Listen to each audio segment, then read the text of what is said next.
Praise the lord. హల్లెలూయా. సంతోషంగా ఉన్నారా? లేరా? Praise the Lord. దేవునికి స్తోత్రం కలుగును గాక. హల్లెలూయా. గత వారం అంతా దేవుడు మనల్ని సజీవ లెక్కలా కాపాడి తన కృపగల హస్తాలతో మనల్ని భద్రపరిచి క్షేమంగా ఉంచిన దేవునికి కృతజ్ఞత చెల్లించుదాం. స్తోత్రం చెప్పుదామా? Hallelujah. Hallelujah. Praise the lord. చూడండి, 3వ కీర్తన. అబ్షాలోము తన కుమారుని యొద్ద నుండి పారిపోయి అప్పుడు దావీదు రచించిన కీర్తన. పరిశుద్ధ గ్రంథంలో మనం చాలా విషయాలు చూసాం. ఎన్నో సందర్భాలలో దావీదు తను అనుభవించిన స్థితిగతిని బైబిల్లో నుండి మనం చూడగలిగాం. హల్లెలూయా. అయితే చూడండి, సొంత కుమారుడు అబ్షాలోము దావీదును తరుముతుంటే దావీదు పారిపోయి కొన్ని సందర్భాలలో దాక్కొని కనబడకుండా పారిపోయిన సందర్భాలు ఉన్నాయి. హల్లెలూయా. చూడండి, 3వ కీర్తనలో ఏం చెప్తుందంటే, యెహోవా నన్ను బాధించువారు ఎంతో విస్తరించి ఉన్నారు, నా మీదికి లేచువారు అనేకులు. దావీదు మీదికి అనేకులు లేస్తా ఉన్నారు. అటు సొంత మామ, పిల్లనిచ్చిన సొంత మామ కూడా దావీదుకు విరోధంగా లేచిండు. కొంతమంది దావీదుకు విరోధంగా సమకూర్చబడ్డారు. హల్లెలూయా. దావీదు దేవునికి ఇష్టడు, దేవుని యొక్క చిత్తమును జరిగించే వ్యక్తి, దేవుని హృదయానికి ఇష్టమైన వ్యక్తిగా దావీదు పేరు పొందినవాడు. హల్లెలూయా. Praise the lord. చెప్పండి స్తోత్రం. యెహోవా నన్ను బాధించువారు ఎంతో విస్తరించి ఉన్నారు. నిన్ను కూడా బాధించువారు ఎంతో విస్తరించి ఉన్నారు. నీ కుటుంబంలో కావచ్చు, బయట సమాజంలోనే కావచ్చు, నీ తోబుట్టువాళ్ళు కావచ్చు, నీ రక్త సంబంధులు కావచ్చు, లేదా అనేకులు నిన్ను బాధించవచ్చు. కానీ దావీదు కూడా చూడండి, బాధించబడతా ఉన్నాడు. సొంత కుమారుడు తరుగుతా ఉంటే ఎక్కడ దాక్కోలో అర్థం కాక పరిగెత్తుతా ఉన్నాడు. మరి రాజు ఉన్నతమైన స్థితిలో ఉన్నాడు, రాజుగా అభిషేకించబడ్డాడు, రాజుగా నిలబడ్డాడు. కానీ దావీదు హృదయం చూడండి, ఎంత మంచి హృదయం అంటే. హల్లెలూయా. ఎన్నో ఇబ్బందులు, ఎన్నో పరిస్థితులన్నీ భయంకరంగా మారిన, ఇదివరకు దావీదుతో ఉన్న వారందరూ దావీదును ప్రేమించిన, కానీ ఒక పరిస్థితులను బట్టి అందరూ కలిసి దావీదుకు విరోధంగా రూపింపబడ్డారు. ఇలా సొంత కుమారుడు కూడా గాయపరుస్తూ ఉంటే పరిగెత్తుతూ ఉంటాడు. హల్లెలూయా. చూడండి, నా 2వ వచనం, దేవుని వలన అతనికి రక్షణ ఏమీ దొరకదని నన్ను గురించి చెప్పువాలని. ఇక దేవుడు ఈయన తరుముతా ఉన్నారయ్యా దావీదును, ఆయనకు రక్షణ ఏమీ దొరకదు, ఆయన ఎవరు కాపాడలేడు, ఆయన కాపాడేటోడు లేడు అని చెప్పి ఎవరి గురించి మాట్లాడుతూ ఉన్నారు? దావీదు గురించి మాట్లాడుతున్నారు. ఎవరు? అక్కడ ఉన్న వారందరూ. ఇక సొంత కుమారుడే తరుముతా ఉన్నాడు, అటు మామ తరిమేడు, సొంత కుమారుడు తరుముతా ఉన్నాడు, ఇక దావీదుని కాపాడేటోడు ఎవరు లేడు అని ఈ లోక సంబంధమైన మనుషులు వాళ్ళు అనుకుంటా ఉన్నారు. హల్లెలూయా. దేవుడు ఏమన్నాడు?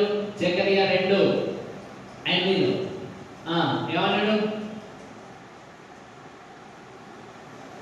దేవుడట మనకు చుట్టూ కంచె వేసి ఉన్నాడు. హల్లెలూయా. 2:8 చదవండి ఒకసారి. జకరియా 2:8. యెహోవా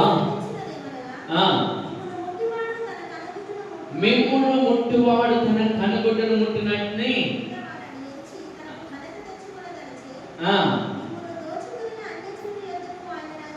స్తోత్రం. హల్లెలూయా. మిమ్మును ముడితే నా కనుగుడ్డును ముట్టినట్టు ఎవరు అంటున్నాడు? యెహోవా సెలవిస్తాం. హల్లెలూయా. సైన్యములకు అధిపతి అయిన యెహోవా సెలవిచ్చిన మాట ఏంటి తెలుసా?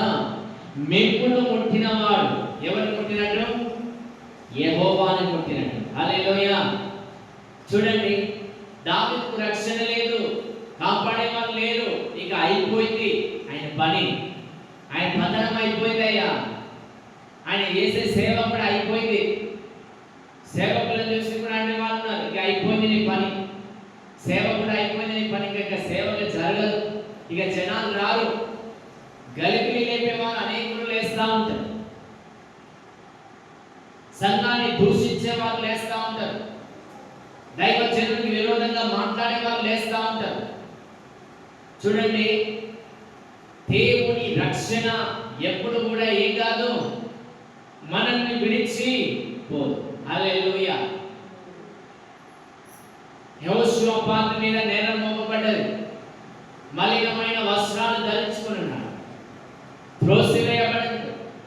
అందరు కలిసి మలినమైన వస్త్రాలని నేరార్పణ చేస్తాను, ఈ విషయం ఎత్తున్నాడు, ఆ విషయంలో అట్లన్నాడని యెహోషువ పాత్రను ఏం చేస్తా ఉన్నారు?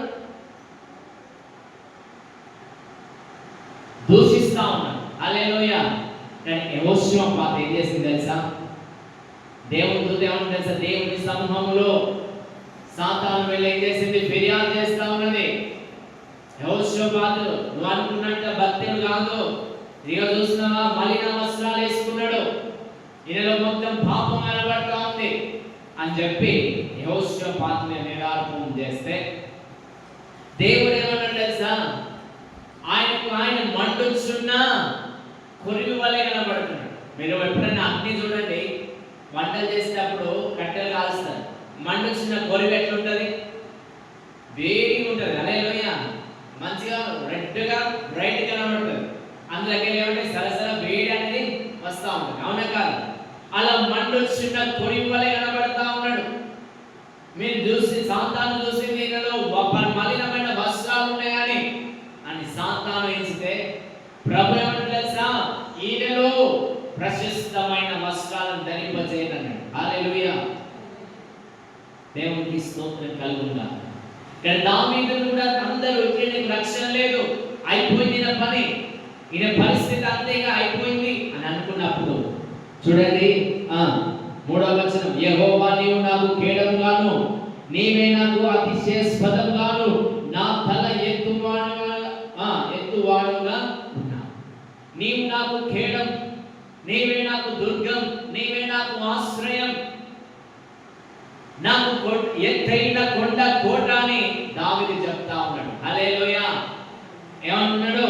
నాకు నీవు ఎత్తైన కొండ, నీవే నాకు కేడం, నాకు అతిశయాస్పదం, నా అతిశయాస్పదం నీవే, నేను పడిపోయినను మరలా లేపువాడు. హల్లెలూయా.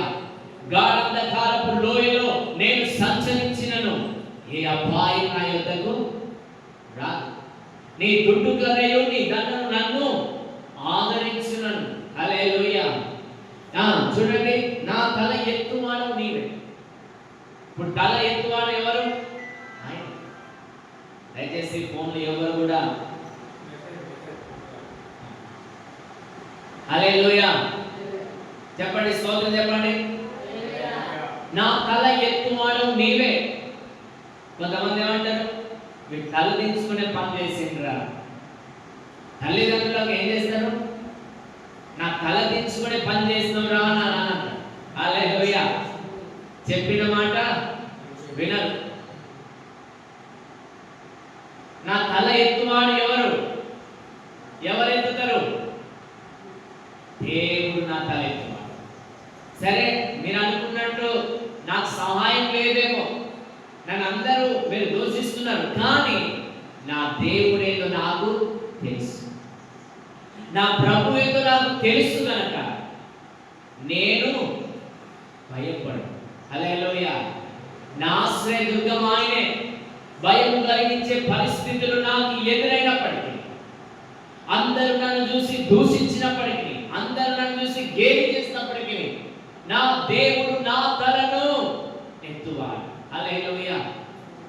నా తలను ఎత్తువాడు ఆయనే. వెక్కి వెక్కి ఏడ్పొచ్చినా వెక్కిరింతల పాలైనా వెక్కి వెక్కి ఏడ్చినా వెక్కిరింతల పాలైనా నా పక్షముగా నిలబడువాడా నా పక్షముగా నిలబడువాడా నన్ను రాజువాడా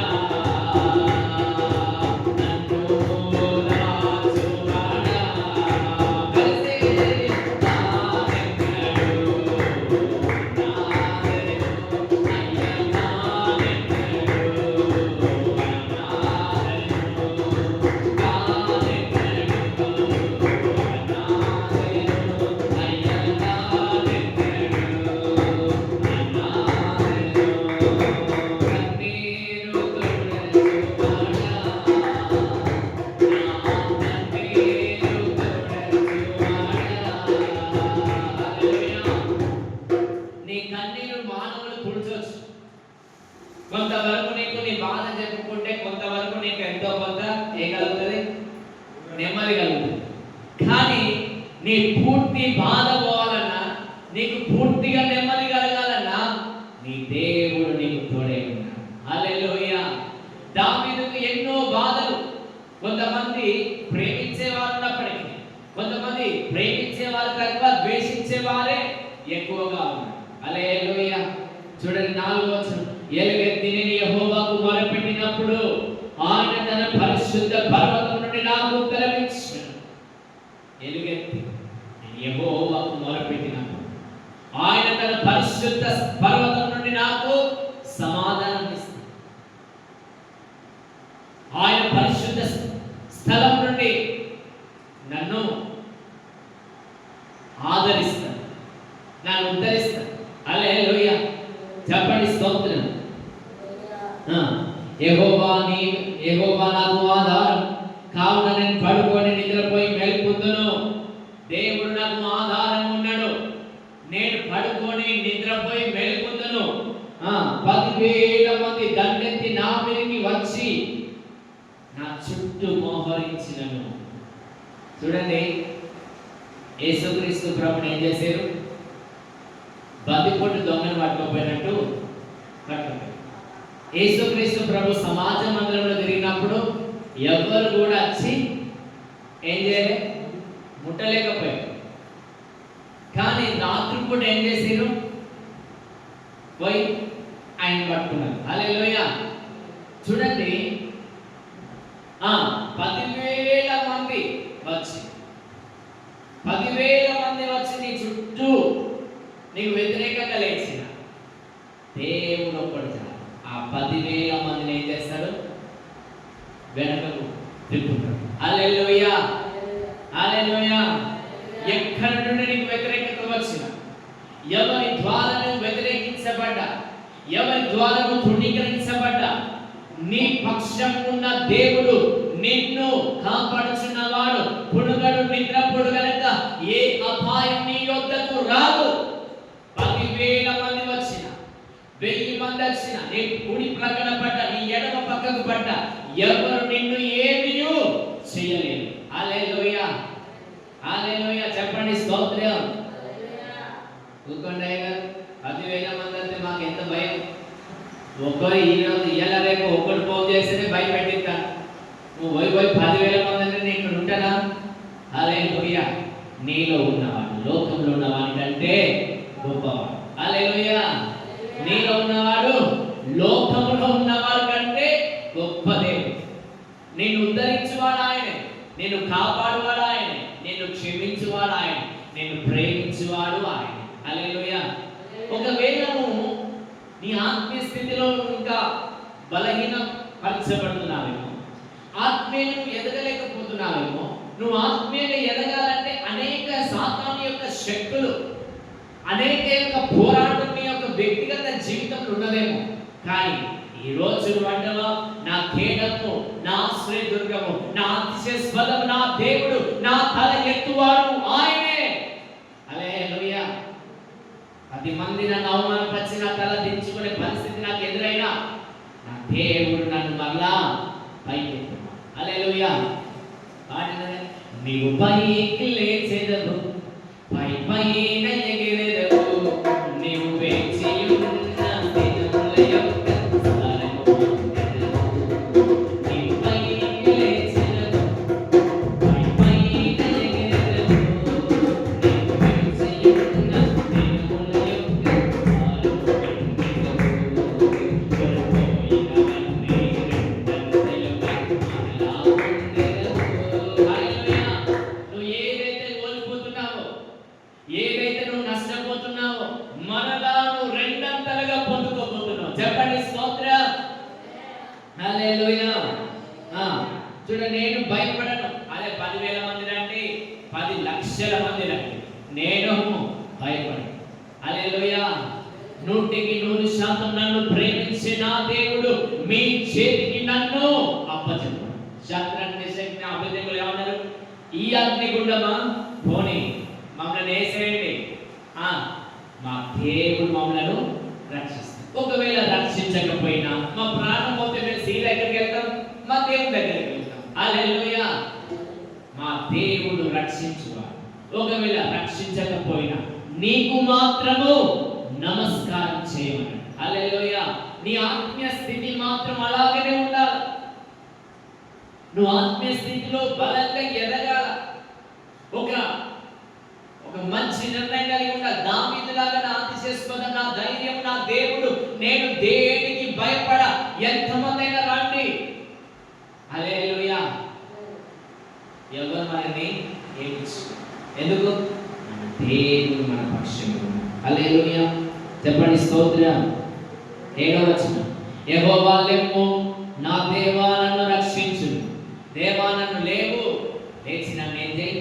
రక్షించు. నాకు రక్షణ కావాలి. తర్వాత ఏమంటున్నాడు? నా శత్రువులందరినీ దవడ వెనుక మీద కొట్టువాడు నీవే, దుష్టుల పళ్ళు విరగొట్టువాడు నీవే. దుష్టుడు ఎవరు? శత్రువు ఎవరు? మనుషులా? శత్రువు ఎవరంటే సాతాను. సాతానే అనేకులను ఏం చేస్తుంది? పురిగొల్పుతుంది, లేపుతుంది. హల్లెలూయా. దాని గుండెకాడ ఉండబోదిగా ఏం చేస్తుంది? లేస్తాము. సో శత్రువును పడగొట్టువారు ఎవరు? ఆయన. శత్రువు దవడ వెనుక మీద కొట్టువాడు ఎవరు? ఆయన. దుష్టుల పండు విరగొట్టువారు ఎవరు? ఆయన. దుష్ట సమూహాన్ని చెదరగొట్టువారు ఎవరు? ఆయనే. హల్లెలూయా.